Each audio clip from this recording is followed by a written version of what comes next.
Hyperarousal, hypoarousal, at saka window of tolerance.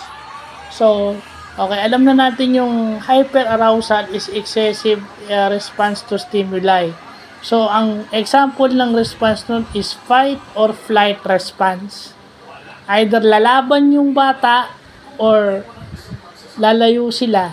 Yun yun, hyperarousal. Pero pag sinabi mo ng mga hypoarousal o hindi sila masyadong nai-stimulate, tahimik lang sila.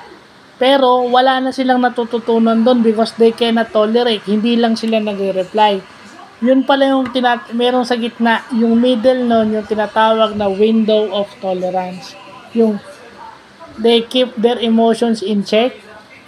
They regulate their emotions, yung self-regulation na tinatawag. So, yun yung tinatawag na window of tolerance sa mga PWDs na may learning and mental disabilities.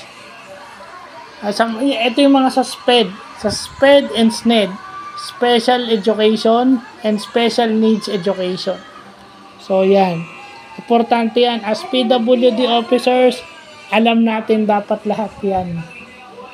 Dahil hindi tayo dapat nalalayo sa kanila dahil unang-una sa lahat tayo ang dapat umiintindi. So, dapat alam natin yung hyperarousal, hypoarousal, at saka yung window of tolerance niya. So, yun lang po.